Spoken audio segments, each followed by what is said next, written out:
Merci d'être venu pour cette dernière conférence de l'année scolaire. D'abord, quelques informations.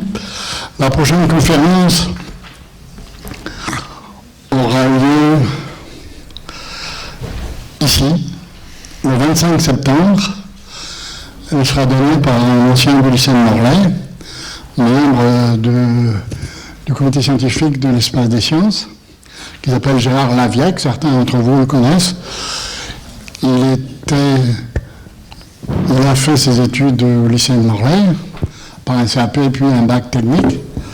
À l'époque, tout ça s'était séparé. Et il a fait l'INSA Lyon après, puisque c'était créé à l'époque, pas sur le bac. Et il est devenu, in fine, le patron de la plus grande boîte de moteurs d'avion au monde. C'est CFM, Safran. C'est le patron de Sardiroupe Safran, notamment de CFM 56, donc un moteur bien connu des spécialistes d'aéronautique. Et donc, il va venir raconter, pas sa vie, mais ce qu'il faisait et ce que faisait la boîte qu'il a dirigée. Il y a longtemps qu'il en parle, mais il n'habite plus au Morlaix, donc il faut qu'il y vienne spécialement. Il viendra aussi pour la fête de la science. Fête de la science qui aura lieu du 7 au 8 octobre, comme d'habitude, après la Foiratte ou avant la Foiratte, je ne sais plus. En fait, on ne la fait pas aux dates de la fête de la science nationale, puisque les places de Morlaix sont occupées par la Foiratte, que tous les Morlaisiens connaissent. Vous ne connaissez pas, mais c'est une grande fête foraine. Donc on ne va pas gêner les fêtes foraines avec nos fêtes scientifiques. Donc, aujourd'hui, d'abord, à la fin de cette conférence, il y aura la signature de ce merveilleux bouquin qui s'appelle « Du merveilleux caché dans le quotidien, la physique de l'élégance », dont ces deux personnages, José Bicot et Benoît Romain, sont parmi les auteurs, avec Étienne Guillon, que vous connaissez déjà. Il a fait au moins une conférence, peut-être deux, depuis les nombreuses années où nous agissons à Morlaix, et Étienne Ressin. Alors José et Benoît nous viennent, je vais dire d'où. Alors, ce bouquin, ils vont le signer tout à l'heure, parce qu'ils ne sont pas encore complètement fatigués, parce qu'on leur a fait subir depuis le début de l'année, depuis le début de la journée, pardon, parce qu'ils ont visité l'Anamie de Morlaix, qui va s'ouvrir environ dans un peu plus d'un an, le CCSTI, en lieu de Morlaix-Féguechine. Donc ce sera à votre disposition donc à la fin 2020. Et on a visité Morlaix aussi, parce que je venais à Morlaix pour la première fois, donc il fallait qu'ils sachent donc où on met les pieds. Alors, je n'ai pas collaboré avec eux, mais j'ai visité à peu près tous les lieux qu'ils ont visités, y compris le Chili. Alors, ce soir, nous les accueillons. Je les ai invités dans une conférence à Rennes où ils étaient venus au Champ Libre pour l'apparition de ce livre. Et ils étaient accompagnés à l'époque d'Étienne Guillon, mais il a estimé qu'ils étaient assez grands pour se débrouiller tout seul, ce qui est vraiment le cas. Mais Étienne a du mal à libérer ses anciens élèves. J'en suis, donc je connais. Ils nous viennent tous deux, même tous les quatre auteurs, d'une école d'origine très modeste, puisqu'il s'agissait à l'époque, fin du XIXe siècle, d'une école municipale que la ville de Paris avait créée pour former des techniciens. Depuis, 5 prix Nobel y ont travaillé, Pierre et Marie Curie, qui ont laissé quelques traces radioactives dans le monde. Pierre-Gilles de Gênes, qui a été le directeur Georges Charpak, qui est venu se reposer de ses longs travaux à Genève. Et là, il s'agit d'une des meilleures écoles d'ingénieurs en France, qui forment d'excellents chercheurs très créatifs par le fait que, par rapport aux autres écoles d'ingénieurs, ils font des expériences. Enfin, je ne peux pas dire que toutes les écoles d'ingénieurs ne font pas d'expérience, mais ils en font vraiment. Je les ai vus. Les deux invités font partie de cette élite. José Bicot, ici présent, j'ai l'air d'un clown à la télé, et ancien élève de SPCI, il a préparé sa thèse au Collège de France sous la direction de David Kerry, qui, malgré son nom, n'est pas originaire de Bretagne, mais son père, il vient de Nancy. Ils ont de la famille. Oui, d'origine, oui. C'est le père qui m'a dit qu'il n'est pas de... Il a fait un postdoc au MIT chez Garrett McKinney et obtenu un poste à SPCI en 2003. Normalement, c'est-à-dire qu'il a fait des études à l'école normale supérieure, pas à l'école normale de Quimper. Il a fait sa thèse à Marseille dans un excellent laboratoire, l'IRFE. Un deuxième postdoc au Chili sous la direction de Francisco Melo, qui à un moment a été chercheur et excellent chercheur en France. Il est entré sur la SPCI en même temps que José en 2003. Déjà, lors de la formation, ils travaillaient tous deux sur des sujets proches qui apparaissaient étonnants pour le commun des mortels. Le froissement, c'est l'âge, et la formation des rides. Je voudrais rajouter quelque chose dont on a parlé cet après-midi. On a tous fait partie, de façon plus ou moins régulière, d'une communauté en France qui s'appelait les Mianes. Vous n'avez pas entendu parler de ça, c'est pas passé à la télévision. Le Mianes, c'était le milieu aléatoire macroscopique.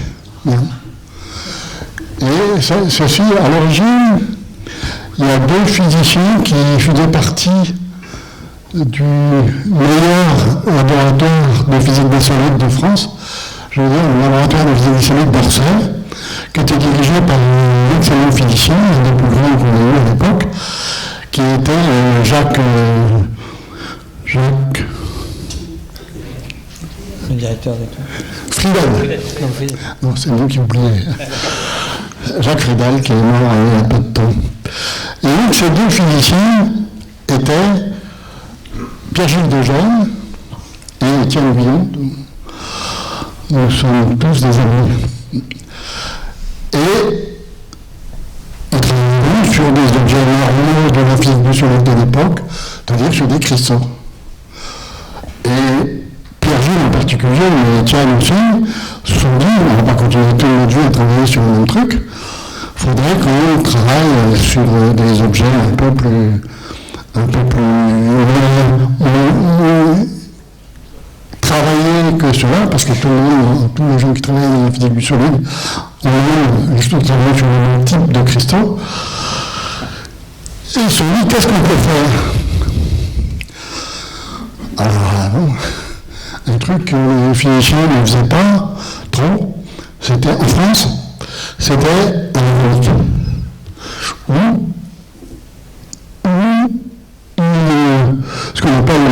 ce qu'on a appelé rapidement la matière molle, c'est-à-dire une matière qui était qui n'est pas définie entre des liquides, des solides, mais pas cristallins.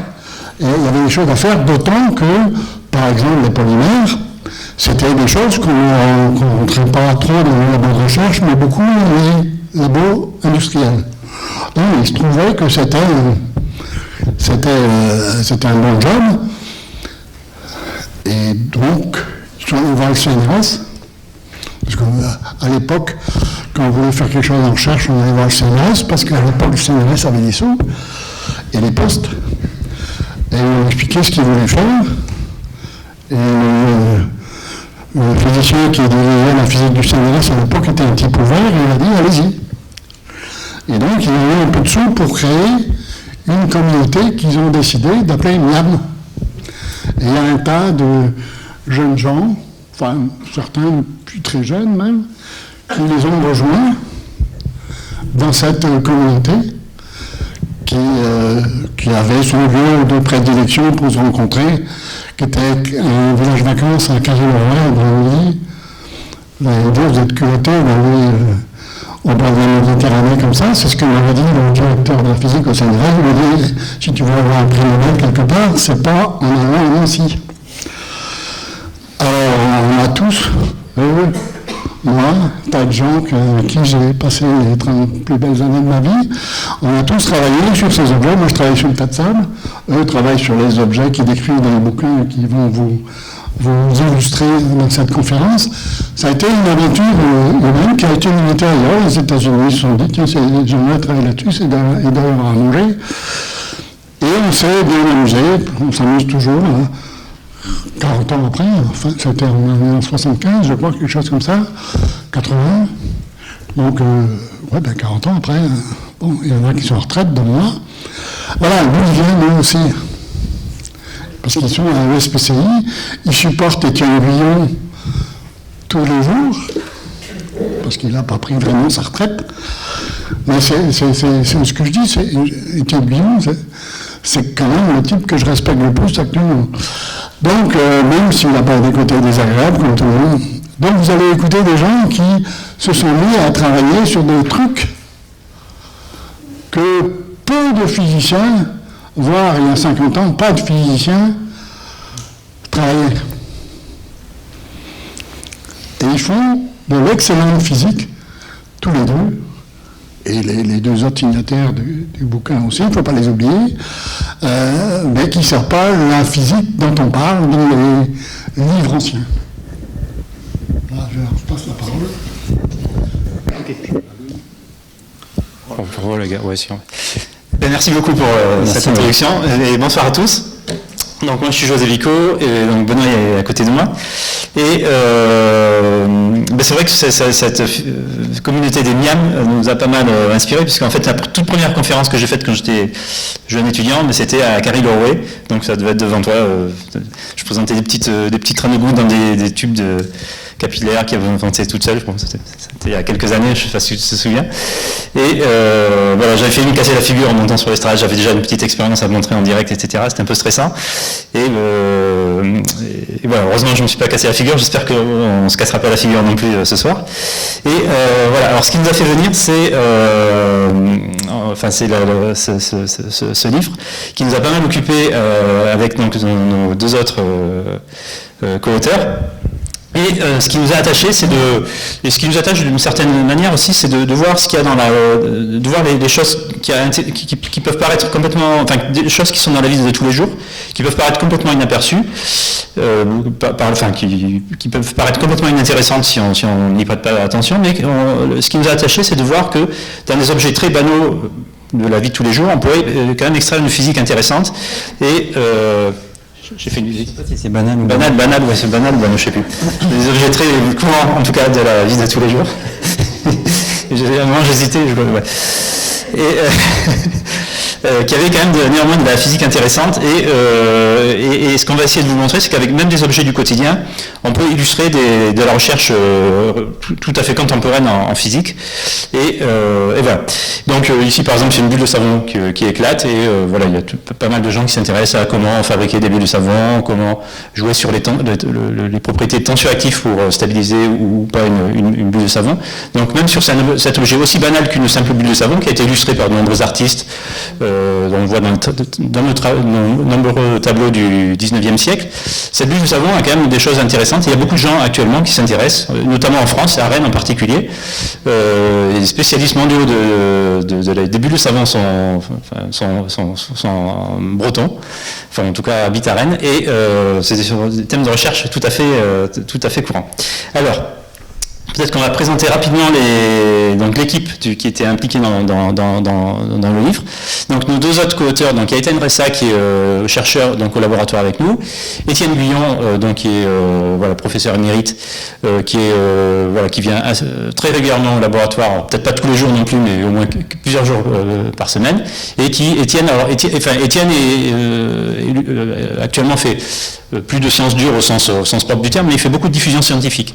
Et en fait, c'est quelque chose c'est un des traits communs des quatre co-auteurs, c'est d'aimer se présenter nos expériences de recherche au grand public. Donc, et Étienne, observant ça, nous a embarqué assez rapidement dans des expositions au Palais de la Découverte, dans de nombreux endroits. Et de ces différentes interactions, en particulier avec Étienne, est né ce livre. Et dans ce livre, en fait, on a aussi pu collaborer avec une illustratrice qui s'appelle Naïs Koch, alors qui a un parcours que je trouve assez remarquable, puisqu'en fait, moi je l'ai eu comme élève à l'ESPCI, c'était une ancienne étudiante de l'ESPCI, et elle a fait une thèse de laboratoire, pas sous ma direction, mais sous notre collègue. Et en fait, vraiment ce qu'il aimait beaucoup, enfin elle adorait la physique, mais ce qu'elle adorait aussi beaucoup, c'était faire du dessin. Et elle s'est dit, après sa thèse, bon, qu'est-ce que je fais de ma vie? Est-ce que j'essaie de faire une carrière dans la science? J'ai une thèse, j'ai un diplôme d'ingénieur, après tout, j'ai tous les atouts pour ça. Mais quand même, ce qui me tente beaucoup, c'est de faire du dessin. Et donc, à 27-28 ans, elle est retournée à Angoulême, faire l'école de bande dessinée, d'illustration. Et donc, maintenant, elle est devenue... Alors, entre-temps, elle a changé de coiffure, elle a les cheveux verts, maintenant. C'est un look plus artistique, je ne sais pas. Mais, en tout cas, elle est devenue illustratrice. Et finalement, peut-être que le message, c'est de se dire, si on a vraiment quelque chose qu'on a envie de faire dans la vie, pourquoi ne pas essayer, quoi. Voilà. Donc c'est ce qu'elle s'est dit, et bon, ça n'a pas été évident au début, mais maintenant, elle vit de ses illustrations. Alors, du coup, cet après-midi, on a eu, c'était vraiment chouette visite de Morlaix, et en particulier, on a pu visiter l'ancienne manufacture de tabac, qui est vraiment un édifice magnifique, et qui relève d'un patrimoine industriel vraiment très, très, très intéressant. On a pu voir en particulier ces moulins à tabac. Et et donc on va voir que peut-être que par écho à cette visite, les petites expériences qu'on va vous montrer peut-être peuvent se relier aux techniques, à l'industrie qui était développée dans cette manufacture. Alors en particulier, on a ici pu récupérer cette petite bande dessinée qui illustrait l'histoire du tabac. Bon, la bande dessinée date un petit peu, et si on regarde donc là il détaille les différentes opérations, etc. Donc, et peut-être que, parmi ces opérations, on va essayer d'en illustrer 3 ou 4. Alors, il y a une première opération qui correspond à cette vignette, qui nous dit que on a des feuilles, donc il faut les couper et les hacher pour fabriquer de la poudre de tabac. Donc il y a un côté découpe et déchirure que nous essaierons d'illustrer. Une autre opération apparemment qui consistait à mouiller, ils appelaient ça la mouillade. Donc ils mettaient les feuilles dans un mélange d'eau et de sel pour, peut-être amollir les feuilles ou changer leurs propriétés. Il y a une autre opération qui consistait à mettre le tabac en paquet. Ça paraît tout simple, mais voilà, il fallait empaqueter et compacter le tabac dans des sachets. Et puis il y a une autre vignette que j'ai trouvée assez rigolote, qui est la toute dernière, qui est plus du tout politiquement correcte, mais qui date un peu, mais qui est vraiment rigolote, où en fait cette petite bande dessinée disait que c'était très bien de fumer, parce que voilà. Et en particulier, apparemment la Belgique était le pays où on fumait le plus, en Europe, l'Italie le moins, bon, peu importe. Mais la France était au 9e rang, bon.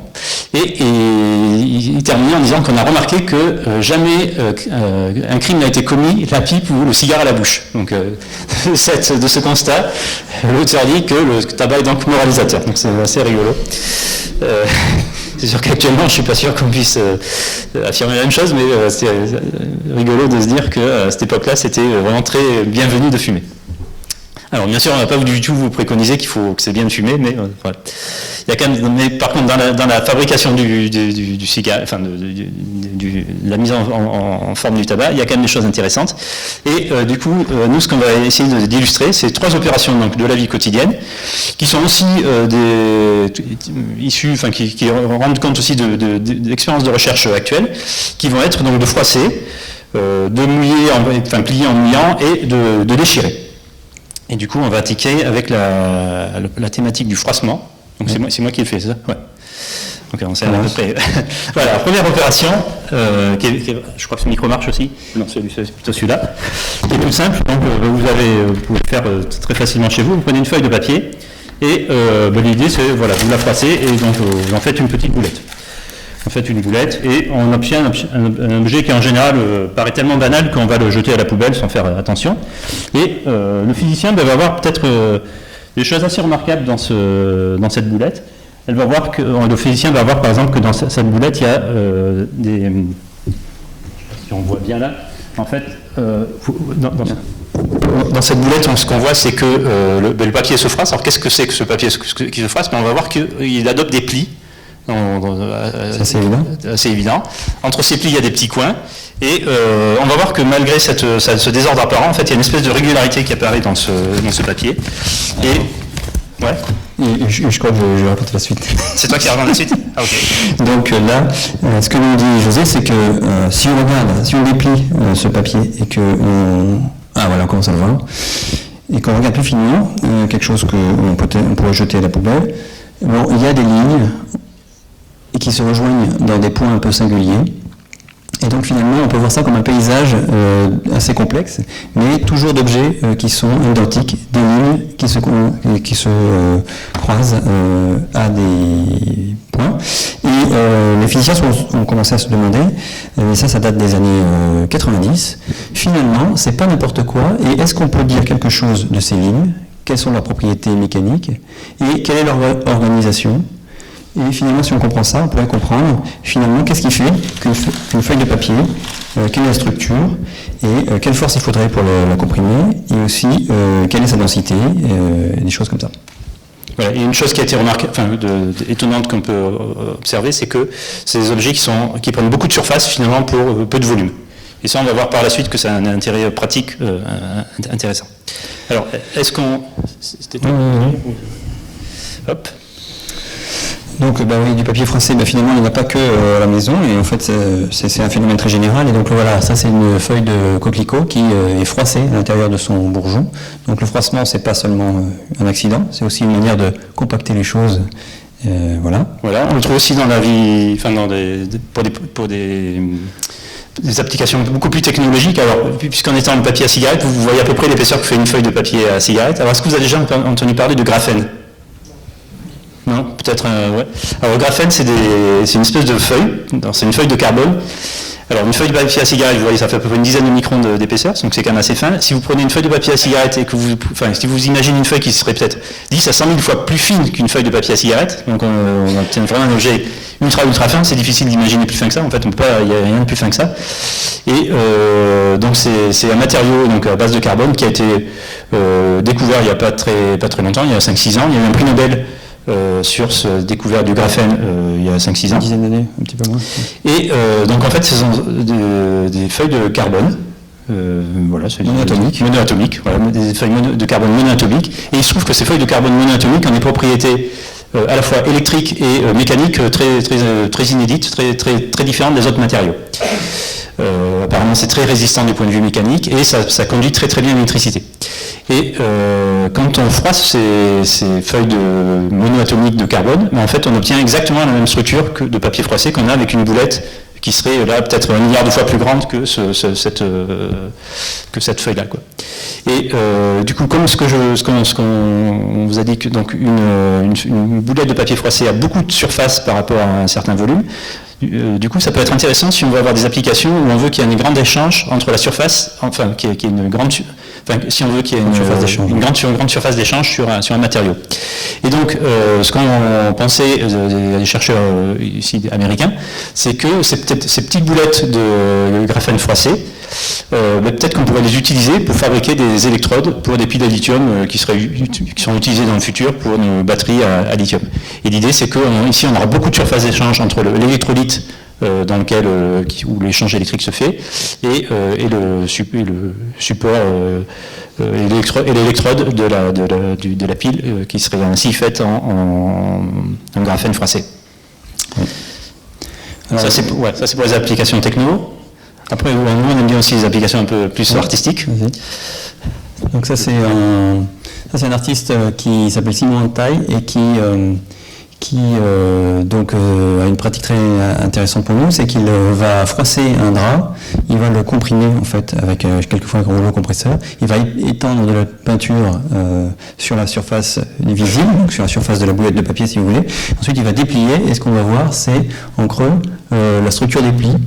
Et donc ça fait une peinture assez intéressante avec une structure qui est à la fois très désordonnée, mais où on voit quand même des structures apparaître et en fait on voit la trace de ces plis dont on parlait tout à l'heure et qui se terminent en pointe, en connexion ici. Voilà. Et un autre artiste qu'on aime bien, c'est Vincent Fleuderer, qui lui fait des structures en papier froissé et voilà, des structures en aspect très aérien, très léger et très élégant d'une certaine manière. Et donc voilà, donc ce qui est intéressant aussi, c'est que de nous intéresser à finalement des objets aussi banals que le papier froissé. Attention. Faire attention.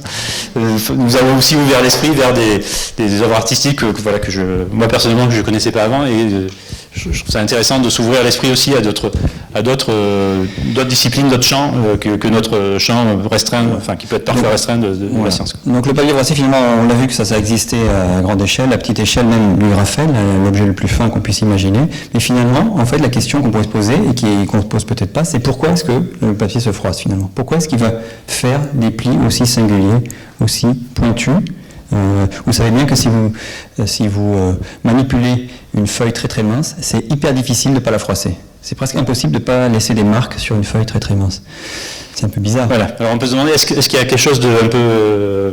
Pourquoi? Est-ce qu'il y a une propriété géométrique c'est toi qui le vois. Oui. Okay. Donc en fait, la leçon qu'on a appris dans les années 90, c'est que le papier se froisse pour des raisons très profondes qui sont des raisons de géométrie.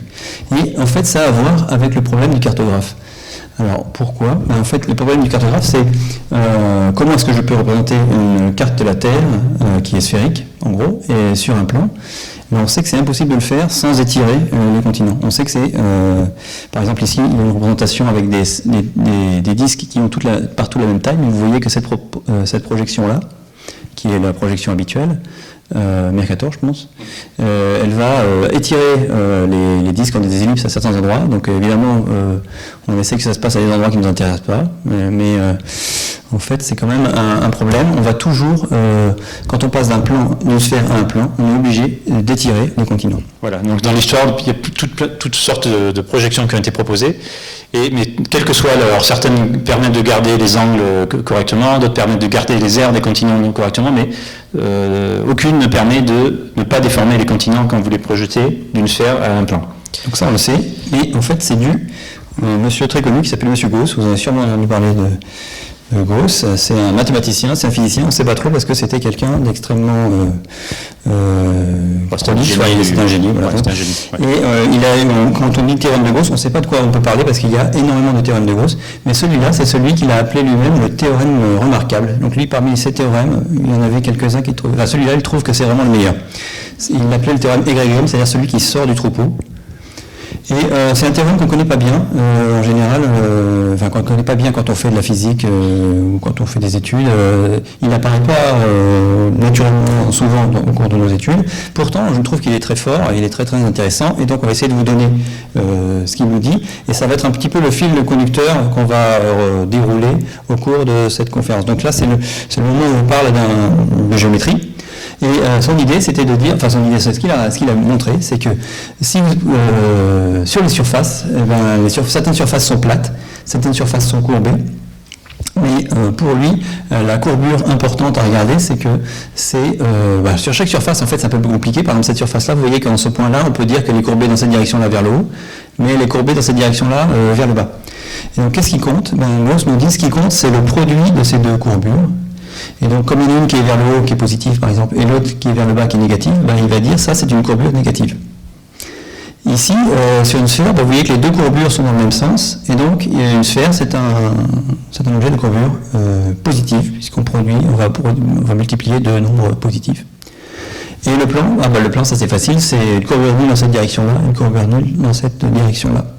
Et ce que nous dit Gauss, c'est très puissant, son théorème génial. Oui. Ou le cylindre aussi. Le cylindre aussi, en fait, c'est intéressant, parce qu'effectivement, on a à ce point-là une courbure dans ce sens-là, mais une courbure qui est nulle dans cette direction-là.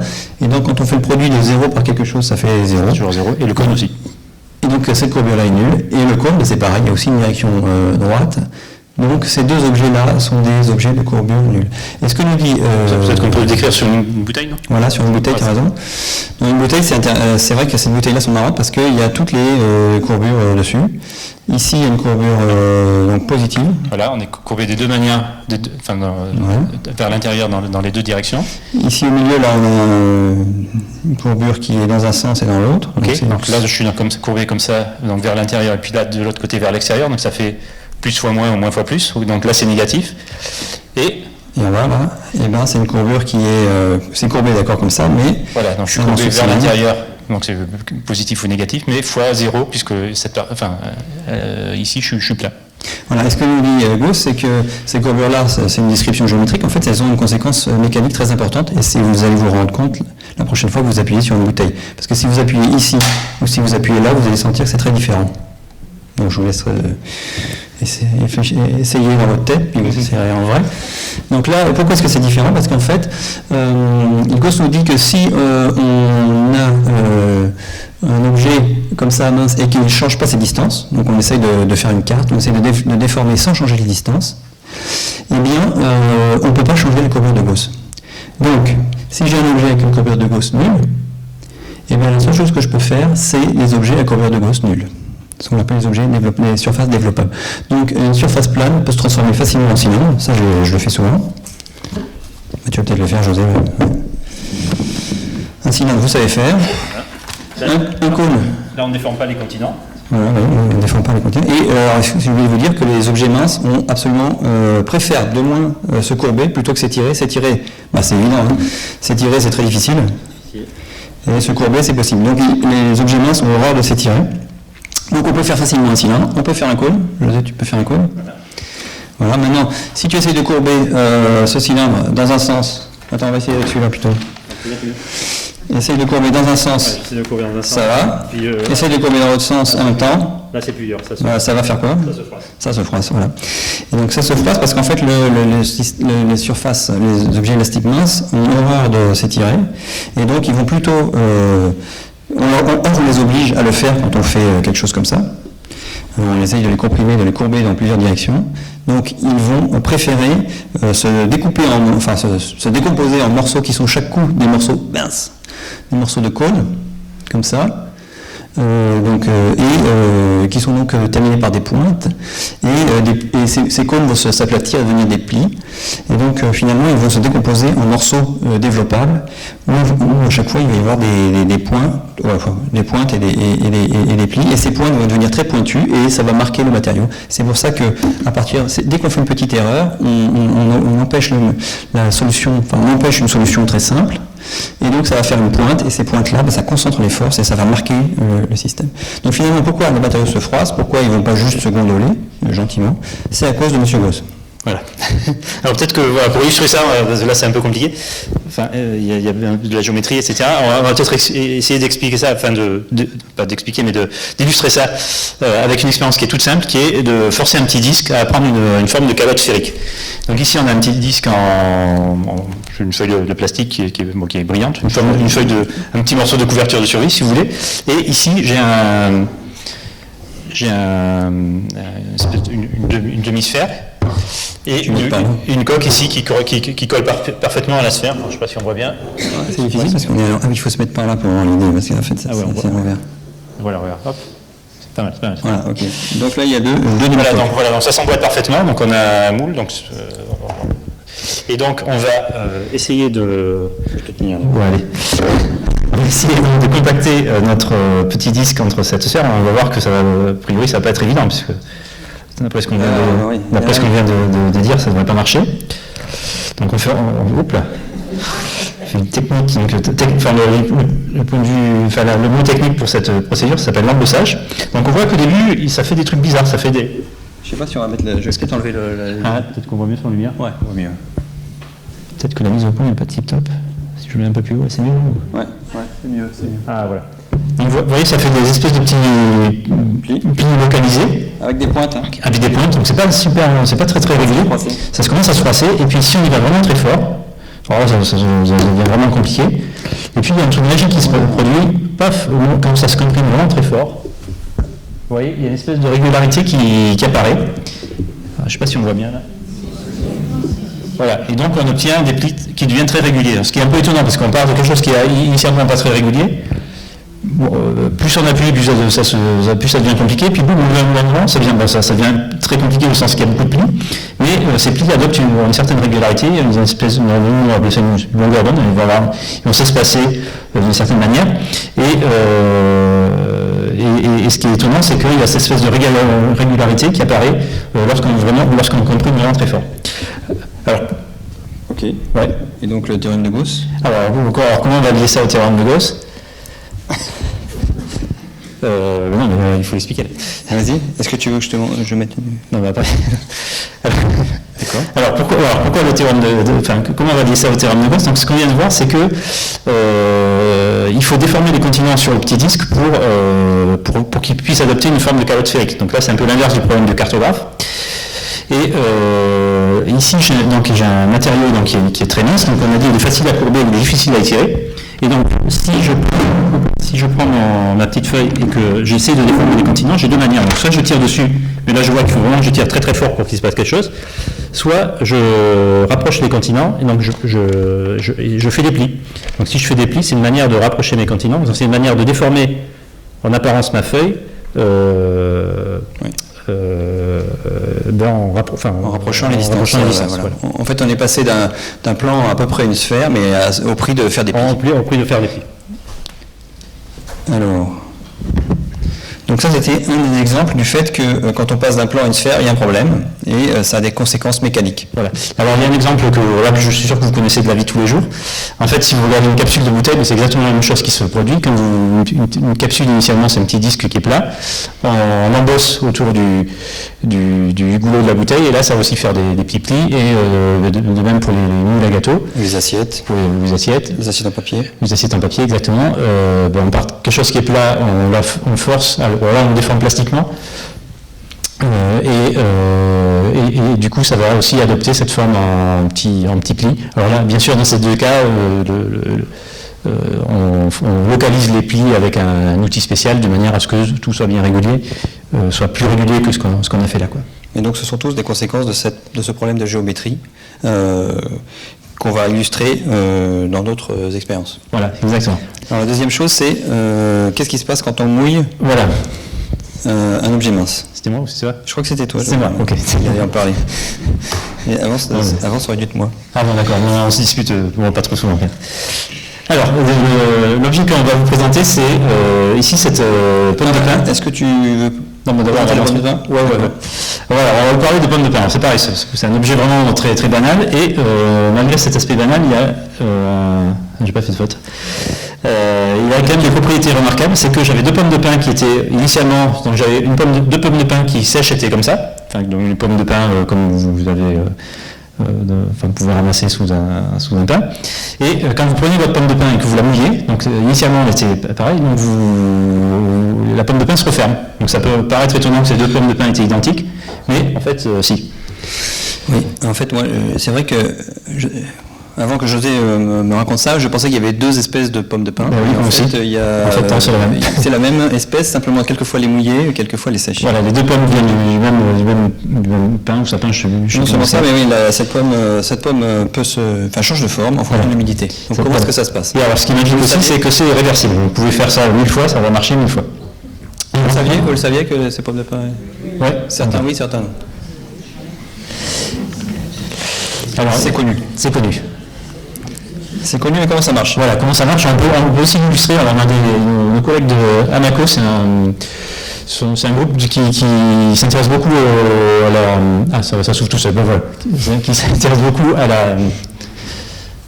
Hop. Ah mince, ok, bon. Bon, bref, c'est moi qui... Ah, c'est toi qui? Ok. Donc c'est un groupe qui s'intéresse beaucoup à la construction renouvelable, construire, bâtir en terre, etc. Et ils ont développé beaucoup de films pédagogiques. Et alors c'est peut-être pas complètement lié à la construction, mais dans les constructions, il y a des problèmes aussi d'humidification des bois, etc. Et du coup, ils ont fait ce très joli film où on voit une pomme de pin qui initialement est mouillée, donc est fermée. Et ils vont la laisser sécher et regarder au ralenti comment cette... En accéléré peut-être? En accéléré, ah oui, pardon. Comment accélérer, comment la pomme de pin s'ouvre. Et donc voilà, donc là dans la vraie vie ça dure 1 jour et demi, et donc vous voyez que c'est complètement réversible, ça s'ouvre. Donc il y a aussi un film où on voit la pomme de pin qui se ferme.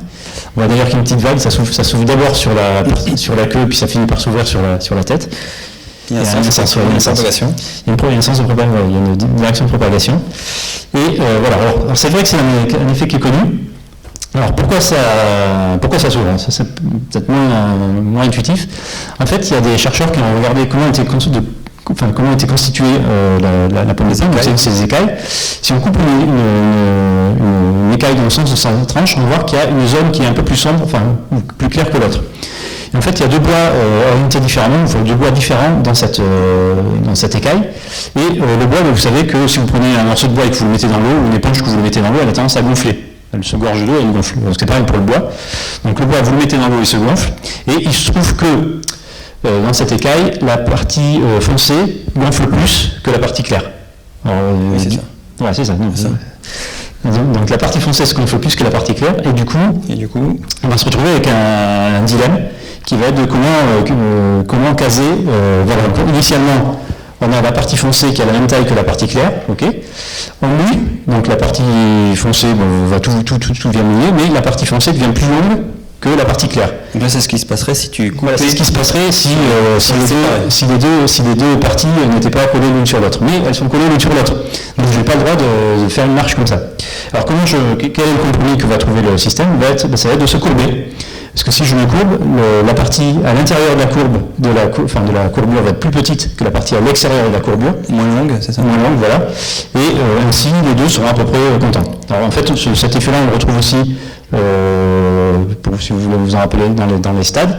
Quand vous regardez un départ de 400 mètres ici, mais, dans la partie, comme le stade est courbé, le coureur qui est à l'intérieur ici, a moins de chemin à faire que celui qui est à l'extérieur de la courbure, et du coup il part en retard par rapport aux autres pour pas être, pour que tous au final aient la même distance à parcourir.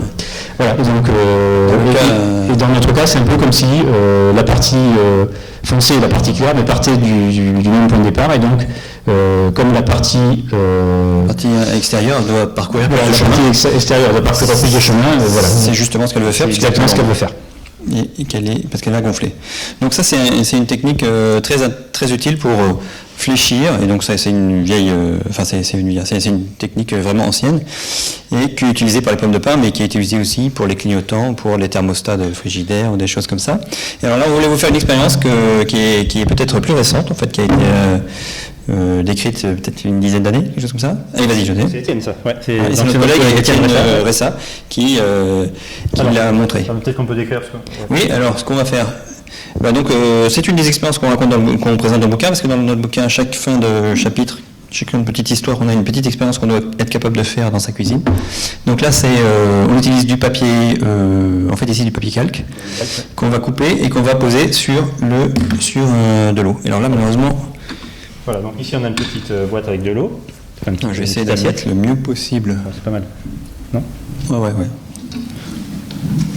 Voilà, donc là c'est juste une assiette recouverte d'eau, et on va mettre dessus un petit morceau de papier calque. Alors le papier calque, ça vient sous forme de papier, sous forme A4, voilà. Et donc on va essayer de le couper dans différentes, on va faire des petites languettes, mais on va le couper dans différentes directions. Donc ah ouais, je peux le couper là, oui. Dessous. Ok, bon, ça c'est pas très compliqué. Ok, ici j'ai coupé dans le sens de la longueur. On le pose à la surface de l'eau, on va se demander est-ce qu'il va se passer quelque chose, donc il va se mouiller évidemment. Et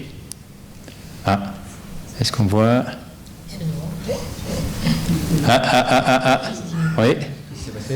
On est en train de fabriquer une cigarette. On a roulé une cigarette. On a roulé une cigarette. Alors, dans la manufacture, c'était pas fait comme ça. Mais bon, voilà, donc on roule une cigarette. En plus, c'est pas fait pour ça, comme ça, vous allez voir pourquoi aussi, c'est qu'au bout d'un moment, on voit que ça s'est bien courbé. Et puis là, ce que je suis en train de voir si je regarde de tout près, c'est que ça a tendance à se déplier. Oui, c'est en train de se déplier, je pense. Non. Oui, Donc c'est en train de se rouvrir. Donc, est-ce que vous avez compris? Est-ce que vous imaginez pourquoi est-ce que ça s'est roulé et pourquoi est-ce que ça se déroule? Bon, on va peut-être reproduire l'expérience. On va voir si ça marche, ok? Ouais, non. Donc on l'a coupé dans un sens. J'aime bien le faire on va essayer dans la bonne direction puisqu'on a une feuille. Hop. Donc là je coupe dans le sens de la largeur. On essaie. Il y en a qui essayent de deviner là. Ça fait un petit virage à votre avis? Dans l'autre sens? Bon, regardons. Alors ça fait... Hop, j'enlève peut-être la cigarette. Alors ça fait pas tout à fait une cigarette, là, ça fait un petit rouleau. Ça fait un filtre à cigarette là. Ça fait un filtre à cigarette, voilà. Oh, et puis... Il s'est arrêté, tiens. Ouais, il s'est arrêté, ouais. Peut-être qu'il n'a pas été assez rapide. Mais comme il a été perturbé par le premier, ça l'a... Ouais, il se rouvre aussi au bout d'un moment. Bon, en tout cas, ça aurait fait un petit filtre à cigarette. Et il y a une direction que j'aime bien, c'est quand je prends diagonale. Alors là, c'est un peu plus compliqué. Est-ce que vous avez une idée de la forme que ça peut faire?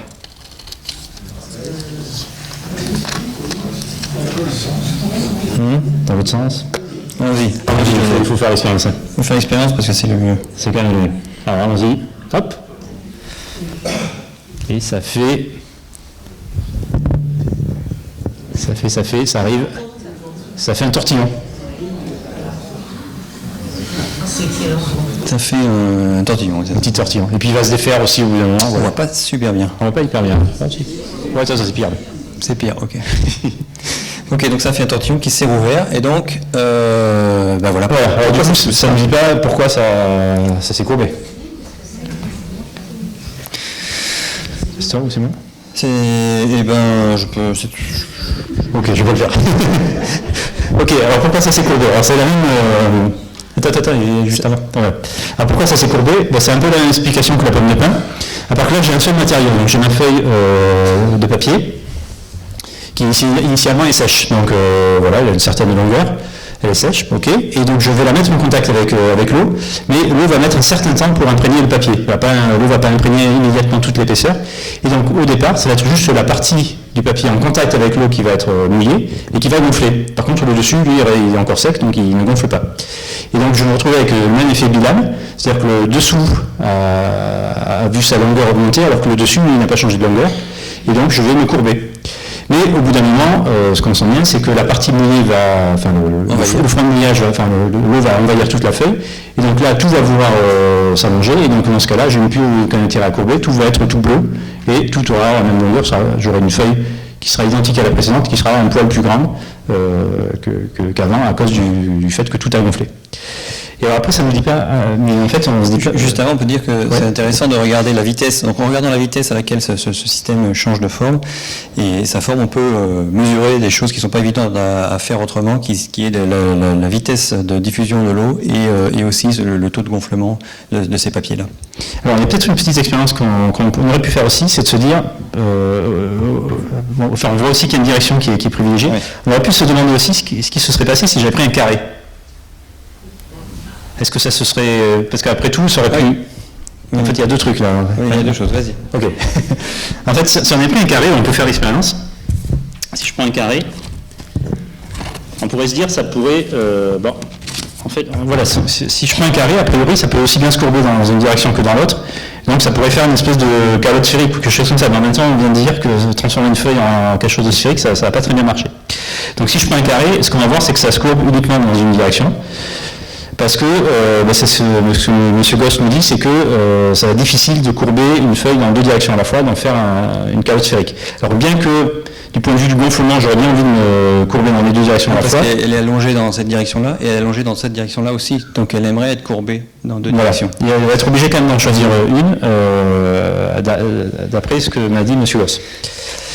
Mais alors après, on peut se demander, laquelle. Et alors, pour choisir quelle direction est courbée, en fait, on va se rappeler que en fait, une feuille de papier, c'est fait de fibres de cellulose, donc de fibres de bois.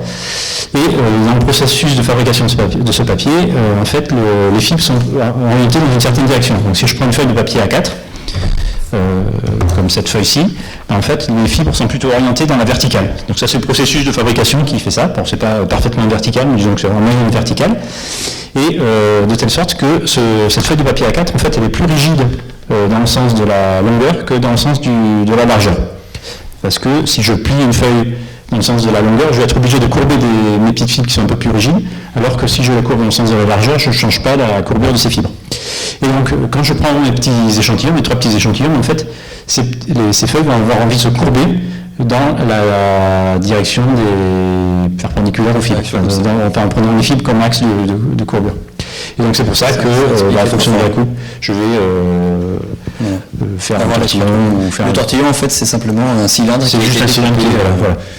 Comme ça. Donc ça, ah oui, alors non, c'est joli aussi à dire. Oui. Ces objets qui changent de forme en fonction de l'humidité, c'est très intéressant parce que finalement, ce sont des objets qui peuvent changer, s'adapter, peut-être, à l'environnement, sans source additionnelle d'énergie. Donc, c'est des objets passifs, mais qui s'adaptent. Donc, il y a des architectes qui ont imaginé qu'on pouvait peut-être les utiliser. Ça, c'est un architecte qu'on trouve très intéressant, qui s'appelle Achim Menges en Allemagne. Et donc, vous avez vu ce pavillon, qui, bon, c'est un petit peu expérimental pour le moment, mais vous pourriez imaginer avoir des ouvertures dans votre maison qui s'ouvrent ou se ferment passivement, donc sans apport d'énergie. Elles sont accélérées aussi. C'est accéléré, mais elles captent l'énergie de l'environnement. Donc et puis il n'y a pas de. Il n'y a pas besoin de moteur, il n'y a pas besoin de moteur, il n'y a pas besoin d'ordinateur, il n'y a pas besoin de contrôle. Tout est programmé dans le matériau. Et donc c'est un petit peu comme une pomme de pin. Finalement, c'est quelque chose d'extrêmement utile. La pomme de pin, évidemment, le but c'est de libérer les graines. Enfin, je ne sais pas si on appelle ça des graines. Au bon moment.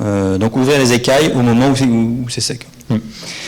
Donc voilà quelque chose qu'on trouve très intéressant aussi. Voilà, donc ça c'était pour plier. Ça c'était pour plier. Alors tu vois, on a déchiré et je pense qu'il nous reste 5 minutes, José. Donc il faut qu'on fasse vite. Mais Damien a passé pas mal de temps à faire le temps. Donc on va essayer de vous raconter la dernière partie sur la déchirure. On va vous la raconter plus rapidement. On va y arriver. Donc on voulait vous parler aussi de déchirer parce que c'est un des thèmes de recherche de notre laboratoire depuis un moment. Et c'est aussi quelque chose qu'on croise dans la vie de tous les jours. Par exemple, est-ce que vous avez déjà essayé de... Voilà. Donc le scotch, c'est embêtant parce que... Le scotch, c'est pénible. Le scotch, c'est pénible parce que si on n'attrape pas tout le ruban, si on n'attrape qu'un morceau, il va forcément se terminer en pointe. Alors, se terminer en pointe, oui. Et est-ce que c'est maintenant qu'on fait... Oui, alors en fait, c'est aussi quelque chose qu'on peut voir quand on épluche des fruits ou des légumes, ça termine toujours en pointe, ça nous empêche de bien pouvoir... l'expérience. Alors on va faire une expérience. Allez, faire l'expérience. Donc, alors, ok, donc ce que je voulais vous montrer, c'est que... Il y a une fée d'Arsène. Oui. Donc ce que je voulais vous montrer... Celui-là.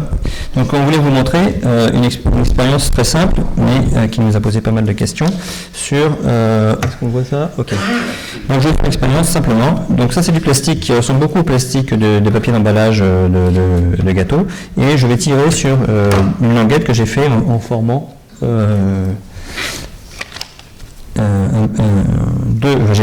fait 2 encoches et je tire sur la languette qui est entre les deux. Donc quand je tire sur la languette, comme vous voyez, c'est que cette languette, elle se termine en pointe. Effectivement, c'est pas seulement sur le scotch, en fait, c'est plus général. Et ça, il faut imaginer que ça, c'est un emballage de... les galettes Saint-Michel, en fait, n'importe quel gâteau, pas seulement les gâteaux boitons. Et ça va toujours se terminer en pointe, ce qui est bien embêtant parce qu'on aimerait au contraire que ça aille vers l'extérieur. Donc je vais essayer de me débrouiller pour que ça aille vers l'extérieur. Un message de Daniel. Donc, D'accord. Alors, je vais essayer de le faire. Allez, vous voyez là, je lui ai donné les conditions de départ qui sont divergentes. Et donc, là, j'espère bien que ça va partir vers le côté. Donc, je tire sur la longueur. Ça va marcher, non? Ça devrait marcher. Ouais. Non. Non, parce que dès qu'on tire, ça va vers l'intérieur. Alors, c'est assez frustrant. Et en fait, ce qu'on a remarqué aussi, Alors, vous avez vu, dès que j'ai... en fait, ça, c'était la trace. Vous voyez qu'ici, ça, c'est la trace de ma découpe. Enfin, elle n'était pas très propre. Mais dès qu'on a commencé à faire la vieille déchirure, ça s'est propagé vers l'intérieur. Et si on compare les deux trajectoires, voilà, la trajectoire intérieure et la trajectoire que je viens de faire, c'est pas mal. En fait, c'est vraiment très très proche. Donc, en fait, ça veut dire quoi? Ça veut dire que vraiment, il y a une trajectoire de la déchirure qui est très reproductible et qui se propage visiblement vers l'intérieur. Et ça, c'est quelque chose dont on s'est rendu compte que c'était pas du tout compris. Donc on a essayé de chercher dans la littérature scientifique, il n'y avait pas d'explication de ce phénomène. Et donc on s'est attelé à essayer de le comprendre. Voilà, c'est un petit peu compliqué, mais ce qu'il y a derrière tout ça, c'est qu'en fait, quand on déchire une feuille, on va être obligé de la plier. Voilà, tout est lié au pli. Voilà. Alors, le détail est un peu technique. Voilà. Donc, ce qui est important, c'est que les deux déchirures qui sont là, eh bien, elles sont connectées par un pli. En fait, c'est ça l'élément important. Et elles vont être attirées, pas tellement l'une par l'autre, mais par la possibilité de faire disparaître ce pli. Parce que, vous savez, un objet se déchire, se casse parce qu'il est déformé. Et donc, on peut dire aussi que les fissures se progressent en relâchant les déformations. Et donc, en faisant disparaître les déformations. Donc là, il y a le pli qui est déformé, qui est une déformation de la feuille. Une déformation de la feuille. Et donc, elles vont faire disparaître ce pli. Donc, cet argument que je vous donne un petit peu avec les mains, nous, on l'a travaillé en détail. Et vous voyez qu'il est très général, en fait. Dès que vous allez avoir un pli, les fissures vont se propager un petit peu vers l'intérieur par rapport à ce pli. Voilà, mais une chose remarquable, c'est que pour l'instant, il n'y a personne sur Terre qui est capable d'expliquer exactement la forme de cette déchirure. On peut dire qu'il y a encore des recherches là-dessus parce que la forme exacte est complexe, parce que la forme du pli est plus compliquée que ce dont on pouvait avoir. Voilà. Disons qu'elle a la mathématique qu'on observe expérimentalement qui est assez simple, mais personne n'est capable d'expliquer. On peut dire qu'il y a un mystère encore là-dessus, même si le raisonnement général il est bon. Et c'est tellement général ce raisonnement qu'en fait on peut le faire encore une fois à des échelles très différentes, à des tailles très différentes. Ça c'est encore du graphène. C'est encore du graphène. C'est du graphène où les gens ont généré des déchirures et il s'est auto-déchiré en formant vous voyez ces formes de pointures. En fait, la feuille est tellement adhésive sur elle-même que les petits lambeaux qui se déchirent vont se coller sur le graphène qui est resté et la fissure avance toute seule en fait. Voilà, mais en tout cas le résultat c'est que ça fait des formes en pointe et ça fait des formes de scotch. Donc ça marche sur du graphène, ça marche aussi à très grande échelle et ça marche aussi sur des tôles qui sont ici c'est un accident d'avion donc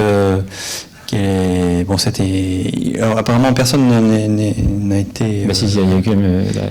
Alors en fait, si tous les gens qui avaient leur ceinture attachée sont atterris comme il faut, mais effectivement, je crois qu'il y a eu quelqu'un qui a été aspiré. Mais en fait, ce que je voulais vous montrer, c'était pas cet horrible truc, mais plutôt ces formes pointues qui sont apparues aussi lors du. Voilà. Et ce qu'on peut remarquer, c'est que finalement, un avion, c'est comme un paquet de biscuits emballé. À part que c'est juste emballé par une tôle en aluminium un peu plus solide. Mais disons que par rapport au paquet de biscuits, finalement, la carlingue de l'avion, c'est un peu l'équivalent de l'emballage du paquet de biscuits, donc finalement c'est un peu normal que ça se casse de la même manière. Voilà.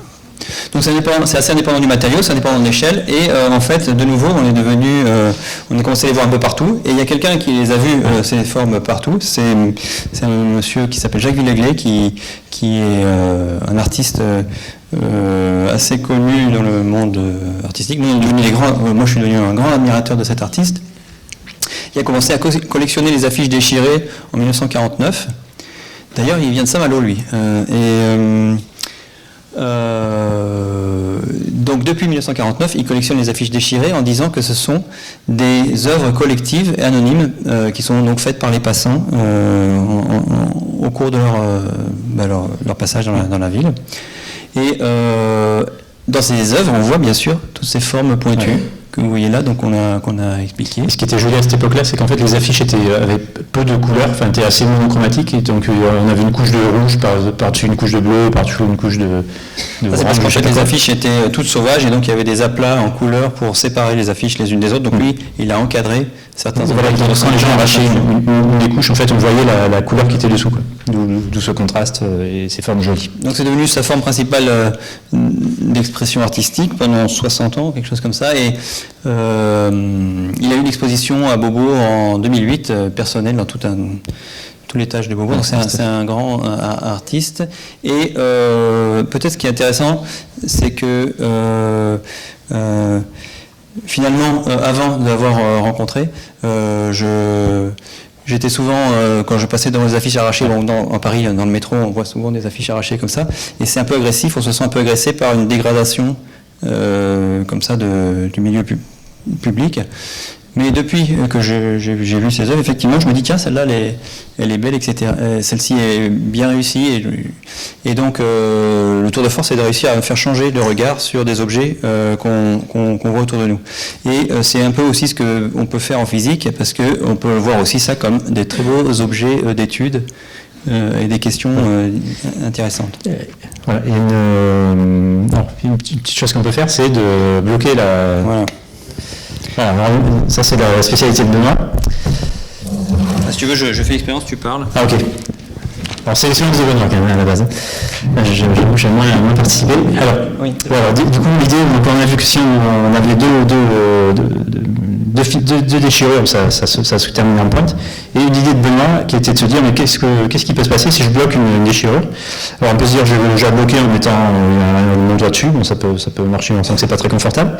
Et donc ce que Benoît a fait, c'est le système suivant, où on a une partie de la déchirure qui est ici pointue, où ça va se déchirer facilement. Et puis de l'autre côté, il y a un trou, du coup on va émousser la déchirure, et donc le trou va empêcher la fissure de se propager sur la fissure de gauche de se propager. Donc s'il n'y avait pas de trou, quand je tire sur cette petite languette, je vais avoir une pointe à peu près de cette taille-là, puisque c'est ce qu'on a vu ensemble. Là, il y a un trou, donc c'est comme si on avait mis le doigt pour bloquer la fissure de gauche ici. Allons-y. Alors, tu vas, allez, c'est parti. Est-ce qu'on voit quelque chose? On ne voit pas, pas grand-chose. Je vais peut-être enlever la lumière. Ah ouais, la lumière un peu terrible. Voilà, c'est beaucoup mieux là. Ok, et après je vais me mettre par là. Super.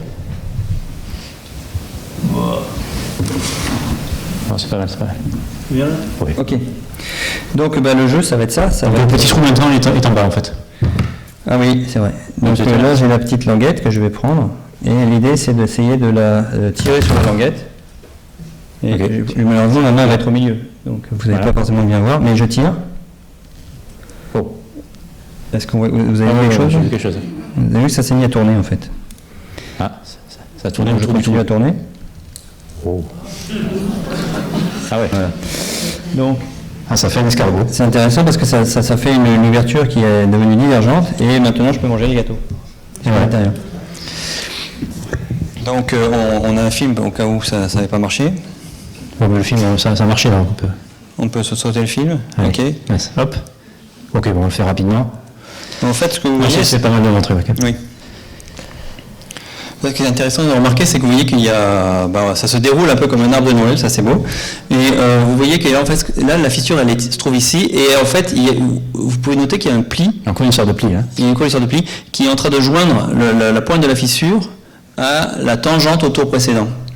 Et si tu remets un petit peu le début du film, on va voir que c'est à peu près ça qui se passe tout au long de ce développement. Donc vous avez ce film. Le processus est toujours ce pli qui est tangent au tour précédent. Oui. C'est toi qui l'as fait. Ah, c'est moi. Ok. Oh là là, Ok. Donc vous avez ce pli qui est tangent. Et donc la question, un pli avec une déchirure, on sait ce que ça fait. On a vu tout à l'heure que la fissure qui est là, finalement, elle va se propager pas tout à fait perpendiculaire au pli, mais un petit peu vers l'intérieur. C'est ce qu'on avait vu, c'est sur ces formes convergentes qu'on a vu tout à l'heure. Donc on se retrouve avec un objet qui est la géométrie très, très intéressante, qui est que la tangente ici, la direction de propagation, fait un angle constant par rapport à la tangente au tour précédent. C'est un petit peu étrange. Mais en fait, c'est pas le seul objet qui a cette propriété-là. Ouais.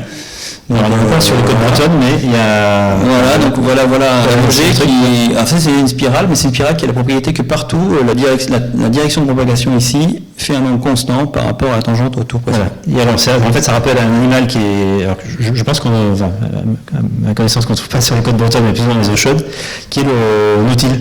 si vous prenez une coquille de nautile et que vous la coupez selon sa section, et vous avez exactement la même forme de spirale. Voilà.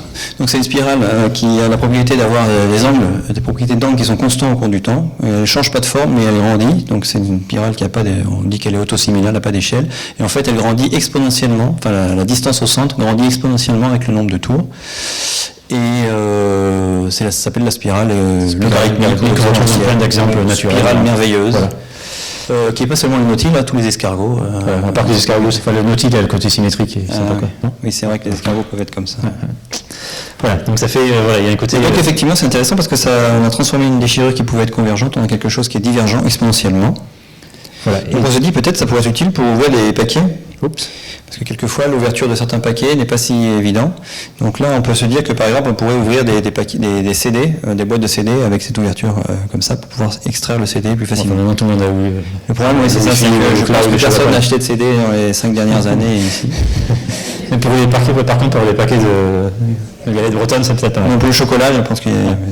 Et puis voilà, peut-être qu'on peut terminer par une toute dernière expérience qui met toujours en jeu la déchirure, mais on peut se dire, mais là j'avais un matériau particulier on voyait se casser assez facilement. Est-ce qu'on ne peut pas changer de matériau et prendre par exemple cette enveloppe, qu'une enveloppe pour envoyer le courrier type Chronopost ou des choses comme ça. Et donc ce qu'on n'a pas du tout envie, c'est que dans le matériau précédent, si jamais il y a une petite amorce, la fissure se propage facilement. C'est le but parce que c'est du papier, c'est du plastique qui sert juste pour emballer les gâteaux, pas pour résister menstruellement. On veut juste mettre une décoration et de la publicité dessus. Voilà. Donc, par contre, ces enveloppes, on n'a pas du tout envie que si jamais il y a une petite amorce, ça se propage facilement, parce que sinon on perdrait tout le contenu de l'enveloppe. Et donc c'est fait en un matériau assez distinct. C'est un matériau, peut-être qu'on peut lui montrer qu'il est d'abord plastique. Ah oui. Donc si je tire dessus. Non, je sais pas. On va faire le parti de ce côté-là, non, c'est plus facile. Non, celui-là, c'est plus facile. Ouais. Voilà, si on tire dessus, non, c'est plus mou que le précédent, mais il reste déformé une fois qu'on a... On peut allumer ça, ouais, c'est vrai.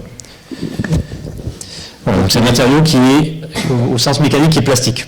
Donc ce qu'on entend par plastique, c'est-à-dire que donc un élastique, vous savez, c'est un matériau, vous l'étirez, vous prenez votre ruban élastique, vous l'étirez, et si vous le relâchez, il reprend sa forme initiale. Un matériau plastique, si vous l'étirez et que vous le relâchez, il reste gondolé parce qu'il ne reprend pas sa forme initiale. Voilà. Donc comment se passent les fissures dans ces matériaux plastiques qui sont assez différents des matériaux fragiles qu'on avait utilisés jusqu'à présent? Donc je fais l'expérience, mais c'est vas-y, tu peux parler. Hein. Ah oui.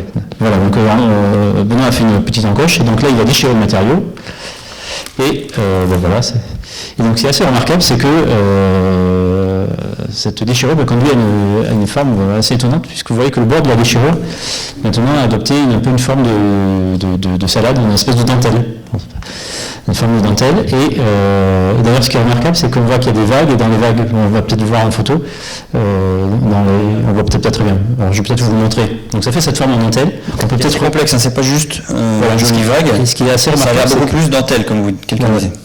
Ouais, on est en Bretagne, donc c'est un spécialiste de la dentelle, peut-être dans la salle. Et donc, dans cette dentelle, on voit qu'il y a des vagues, et donc en fait, il y a des vagues de grande taille, mais dans ces vagues de grande taille, il y a des vagues de plus petite taille qui ont en gros la même forme, mais dans ces vagues de plus petite taille, il y a des vagues encore plus petites qui ont aussi la même forme, et ainsi de suite. Et on peut avoir ainsi 5-6 générations de vagues dans des vagues, dans des vagues, dans des vagues, à des échelles différentes. Donc ce qu'on peut appeler un objet fractal. À l'époque, on n'entendait pas beaucoup parler de ces objets fractals, en particulier sur les côtes bretonnes. Ah oui, c'est vrai. Oui. Donc, quand j'étais petit, on me parlait tout le temps des côtes bretonnes comme illustration d'un objet fractal, qui était que à chaque fois qu'on regardait à une échelle différente, on avait la même structure, mais avec à une échelle différente. Et pourquoi est-ce que ça fait ça? Alors pourquoi c'est que ça fait ça? C'est vrai qu'on n'a pas... En fait, c'est pas si évident, mais en fait, ce qui se passe, c'est que au moment où ça se casse, avant de se casser, ce matériau-là, il se déforme de manière permanente, un petit peu comme on l'a vu tout à l'heure, un petit peu comme du chewing-gum, il va s'étirer avant de se casser. Et donc finalement, près de la fissure, on a beaucoup étiré le matériau et il est resté long. Et loin de la fissure, donc la fissure c'est cette trajectoire, c'est cette trajectoire-là. Donc loin là-bas, on ne voit pas, pratiquement, on n'a pas tellement senti qu'on avait déchiré, mais tout près là, cette longueur, cette ligne-là s'est retrouvée étirée et elle est devenue pratiquement 2 fois plus longue que ce qu'elle était avant. Et donc vous voyez qu'on a un problème, on a quelque chose qui est 2 fois plus long au bord qu'à l'intérieur. Alors si on veut que ça tienne ensemble, il va falloir que le bord fasse un effort et faire des oscillations. Alors ça vous explique pas pourquoi on ne ferait pas une seule oscillation, parce qu'une seule oscillation, on va faire plus de longueur qu'une ligne droite. Et en fait, c'est pour vous dire que c'est une question qui n'est pas encore bien résolue. Pourquoi est-ce que on va avoir des oscillations dans les oscillations dans les oscillations? Il y a 2 théories différentes. Une querelle de théoriciens, c'est un peu et on peut dire que ce simple objet-là est vraiment pas très évident. Mais peut-être ce qu'on peut dire encore intéressant, c'est que ces objets-là, je ne sais pas si vous imaginez, mais ça fait un petit peu des formes de selle de cheval. Je ne sais pas si vous le voyez, c'est courbé vers ici, là, mais dans cette direction-là, c'est courbé comme ça. Et en fait, ça fait des formes de selle de cheval. Vous savez que ça, c'est possible que si à partir d'un truc plan, que si, Monsieur Gauss nous dit, c'est possible que si on change les distances. Et là, on les a changées. Et bien là, on les a changées, on a mis ce bord-là beaucoup plus long que l'intérieur. Et donc, ok, Monsieur Gauss a toujours raison. Mais en même temps, est-ce que ce genre de forme, ça ne vous rappelle pas des formes qu'on peut voir dans la vie de tous les jours en des pattes? Les pattes, les pattes, oui. Certaines pattes qui ça va aussi. Ou de la salade. Alors, il y a même certains animaux qui ont posé les pattes, la salade, ouais. Il y a un animal que j'aime bien qui est vraiment très joli, qui s'appelle, c'est un nudibranche. Alors celui-là, je ne sais pas si on le trouve en Bretagne. Des nudibranches, c'est sûr qu'on en trouve, j'en ai déjà vu en plongée. Et donc, c'est des espèces de limaces qui vivent sous l'eau. Et alors, celle-là, elle est particulièrement remarquable. Alors, d'une part, elle est verte, je crois qu'elle mange des petites bactéries qui permettent de faire de la photosynthèse dans la limace. Mais en dehors de ce côté vert, on voit que sa robe est aussi très dentelée. Et on peut se demander, mais quel est le rapport entre la limace et puis la déchirure d'une feuille plastique? Aucun. Aucun, non, si. C'est un peu le même genre de forme. On peut se dire peut-être qu'il y a un lien, mais évidemment, on ne va pas fabriquer des limaces en les déchirant. C'est pas... Et alors, si on réfléchit un petit peu, il y a quand même quelque chose qui va apparaître dans les deux cas. Alors, si je vous dis qu'un bébé limace est plutôt lisse et que c'est en grandissant qui va devenir dentelé. Peut-être que ça peut un peu nous donner un peu une piste, c'est qu'en fait tous les objets vivants ont tendance à naître petits puis ont tendance à grandir. Et si toutes les cellules de cet être vivant grandissent de la même manière, il va garder sa forme en grandissant. Donc, voilà. Mais imaginez que le bord de la limace grandisse plus vite pour une raison quelconque que l'intérieur que les cellules qui sont vers l'intérieur de la limace. Et si les cellules qui sont au bord grandissent plus vite, on va avoir une espèce d'incompatibilité géométrique entre les cellules, entre le bord qui devient trop grand par rapport à l'intérieur. Et donc une manière de résoudre ce problème, c'est de faire de la dentelle, de la même manière que dans le papier déchiré, enfin dans le plastique déchiré, le bord était trop grand par rapport à l'intérieur, et donc une manière de résoudre ce problème géométrique, c'est de faire de la dentelle. Donc les deux objets sont confrontés à la même problème de géométrie, et donc vont adopter une forme complexe, pas tellement parce que la géométrie, pas tellement parce que la biologie est complexe, mais simplement parce que c'est plutôt la géométrie qui... Voilà, tout est dicté par la géométrie, et finalement ce qui est caché derrière, c'est encore M. Gauss qui nous dit que si j'ai un problème de changement de distance sur une surface qui initialement est plane, ça va me faire des choses compliquées. Et un dernier exemple où on peut observer ça aussi. Oui. Pardon ? Le dernier exemple où on peut observer cela. Un dernier exemple où on peut observer cela, c'est dans le tricot, le crochet ou la dentelle, j'imagine. Vous avez peut-être déjà essayé, peut-être qu'il y a des amateurs de crochet dans l'audience. En fait, on peut fabriquer aussi une forme de serrage en crochet. Il suffit pour cela de démarrer d'une bande uniforme, et puis sur les rangées d'au-dessus, de rajouter des mailles à chaque fois à chaque rangée successive, rajouter des mailles. Et donc quand on fait ça, de manière très naturelle, ça va faire cette forme en limace ou en salade, tout simplement dû au fait que chaque fois que je rajoute une maille, je vais avoir une longueur. Il faut avoir une compatibilité entre les différentes longueurs, et une manière de résoudre cette compatibilité, c'est de faire ces ondulations.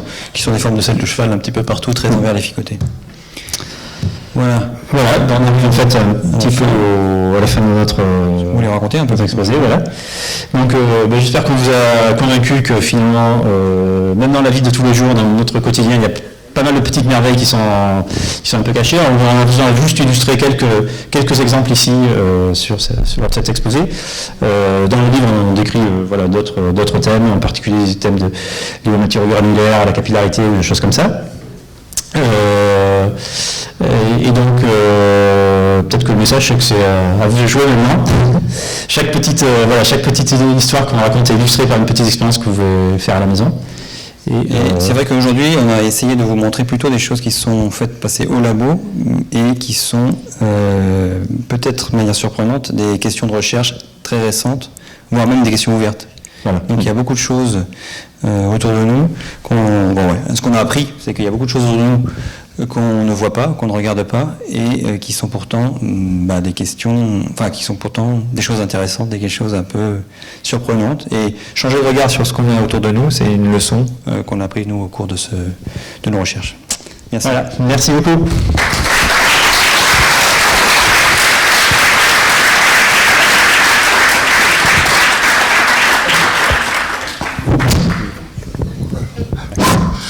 Merci Benoît, merci José. Je pense qu'il y a quelques commentaires ou quelques questions. Oui. Posez des questions dans le micro pour que tout le monde puisse comprendre. Je voulais savoir à quelles applications ça peut mener. Alors, tout de manière générale ou... Il y a plusieurs, les différents thèmes ont différentes applications. Alors pour le froissement, la question des objets très minces, on vous a parlé de piles combustibles. Ça c'est un procédé mais industriel très très classique, qui est le procédé d'embossage, donc prendre une tôle et puis ça c'est quelque chose d'assez vraiment très utilisé dans l'industrie. Les déchirures, ça c'est quelque chose qui, on pense, pourrait être important. Alors les déchirures, souvent, la mécanique de la rupture, ça c'est très important. C'est comme ça qu'on fait voler les avions. Il y a des tas de petites déchirures et on voudrait savoir si elles vont se propager ou pas se propager. Mais ça c'est une question qui est assez bien maîtrisée, heureusement. La question de savoir si la fissure va partir ou ne va pas partir. Et là, ce qu'on a essayé de faire, nous, c'était de regarder dans quelle direction ça se propage. Et ça, c'est une question qui est beaucoup plus ouverte. En fait, paradoxalement, c'est très mal connu. Enfin, paradoxalement, je veux dire, c'est une question qui est très mal connue parce qu'en fait, d'habitude, les gens essayent les objets ne se cassent pas. Qu'est-ce qui se passe une fois qu'ils se cassent? C'est beaucoup moins compris. Et pourtant, on pense que ça pourrait être intéressant pour tout ce qui est emballage facile, qui ne sont pas toujours faciles. Et on est là-dessus, mais ouais, en fait, ça c'est c'est commercial encore.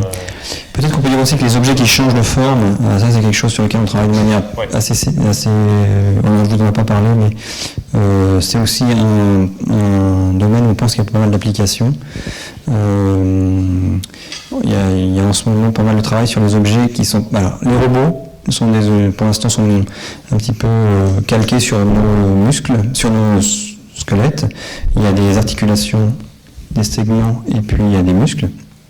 Ils sont trois objets séparés.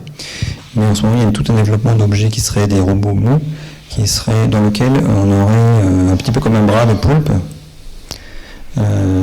qui serait capable de changer de forme sans... le matériau lui-même change de forme. Il n'y a pas une action externe sur une structure articulée. Et, la pomme de pin, c'est un des exemples de ça. Donc les gens ont calqué la pomme de pin pour des systèmes mous. Voilà. Systèmes mous, on imagine que dans le futur, les robots seraient probablement... seraient assez mous. S'ils ont à être autour de nous, probablement ils seraient un peu mous parce que les robots industriels sont assez dangereux en fait, parce qu'ils sont très rigides. Si on se trouve sur le chemin d'un bras industriel, on se fait casser un membre.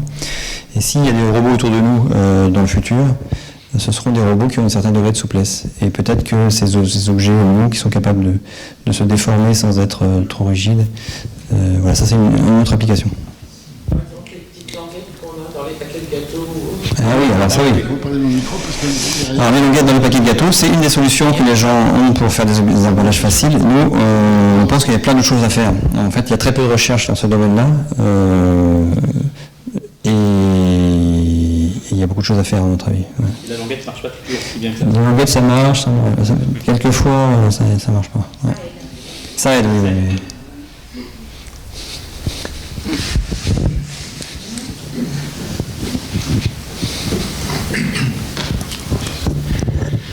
Donc voilà, par exemple, un automobile, il part aussi d'une surface plane pour, par exemple, faire une aile, une porte, etc.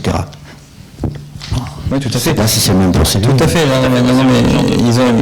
Ils sont confrontés au même problème. On parle d'une tôle qui est plane et puis on va l'emboutir pour lui donner une forme tridimensionnelle. Donc, quand on fait ça, il faut que le matériau accepte de s'étirer et de façon permanente.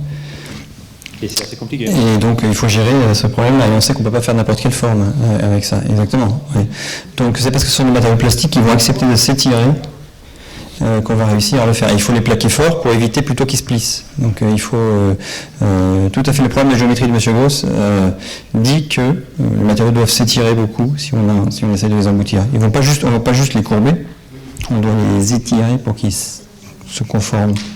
La voiture, il y a un autre aspect, c'est le pare-brise en fait, parce que les pare-brises initialement c'est des plaques de verre planes, et il faut un pare-brise de voiture contemporaine, c'est arrondi, et donc du coup ça pose plein de problèmes, enfin ça reste entre nous, hein, parce que c'est un peu confidentiel je crois, mais ça pose pas mal de problèmes aux industriels qui fabriquent des pare-brises de arrondir le pare-brise sans faire de pli. Ça fait le problème, c'est que ils sont cassés le pare-brise non plus, évidemment. Il y a monsieur là. J'arrive. Sur internet.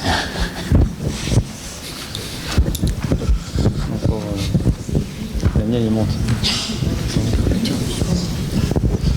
Oui, finalement, là, les photos de nos cartes d'identité là, sont pipées, là, puisqu'on ne peut pas passer les rondeurs de notre visage sur un plan droit. Ah oui, oui. Ah oui, oui. Oui, oui. Non, mais alors ça, c'est un peu différent. Attends, je sais pas. Là, on peut faire une image de quelque chose sur un plan.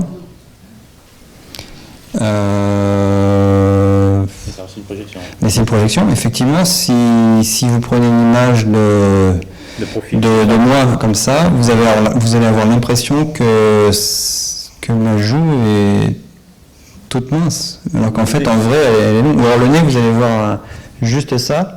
Alors qu'en vrai, la distance est très longue. Mais vous avez l'habitude de voir une projection aplanie, de vous dire c'est quelqu'un, et donc en vrai, son nez sort comme ça. Donc effectivement, ça déforme. Si on regarde bêtement, on peut se dire « Oh, mais cette personne... » C'est vrai que Pinocchio, vous savez, enfin, sur une photo où il serait tout droit, vous ne saurez pas dire s'il a menti ou pas. Mais pour ça, il faut qu'il se mette de profil. C'est-à-dire qu'effectivement, vous avez raison. Mais en effet, si on a dit quelque chose comme ça, on change de distance. On perd une information. Mais ça ne nous gêne pas, on est habitué à voir des choses... Donc il y a une part de convention, quoi, si on peut dire. Sur l'œil, ce que fait l'œil, c'est une image 2D d'un objet tridimensionnel, et effectivement, comment est-ce que l'œil associe un volume, c'est pas, volume, c'est pas évident. En fait, c'est vrai que l'œil, il y a aussi il y a deux yeux, puis on se déplace. Et ouais, il y a beaucoup de choses. Mais effectivement, une image, à partir d'une image, une image, si on veut, d'un objet tridimensionnel, modifie les distances apparentes qu'elles ont. Ouais. Où l'œil recodifie finalement le cerveau, la représentation. Le cerveau, ouais. Oui, et puis autre chose, dans la déchirure, là, en spirale, il n'y a pas un rapprochement à faire avec le nombre d'heures? Ah oui. Si. Alors les spirales sont exponentielles, et on peut construire des spirales exponentielles qui ont des propriétés associées au nombre d'or, mais pas seulement. En fait, les spirales exponentielles sont effectivement des spirales qui ont certaines proportions qui se répètent, et le nombre d'or est associé à une spirale qui est une spirale particulière. Là, en fait, on en a d'autres. Et le nombre d'or, c'est une proportion. En fait, la question, c'est quand je fais un tour, par combien est-ce que je multiplie le rayon? Celle qui est associée au nombre d'or, je sais, c'est construit avec des carrés. Et elle a une certaine proportion de croissance au cours d'un tour. Ça, c'est une autre. Donc, elle n'est pas finalement associée au nombre d'or, mais au nombre d'or est associée une construction en spirale qui est tout à fait similaire à celle-ci. Mais celle-ci n'a pas raison d'être vraiment le nombre d'or. Ça pourrait, mais en fait, je ne pense pas que ce soit le nombre d'or.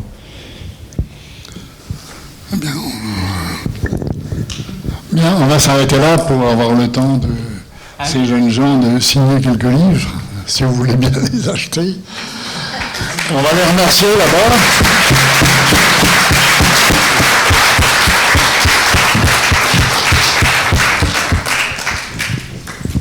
Voilà, merci. Merci. Et à bientôt.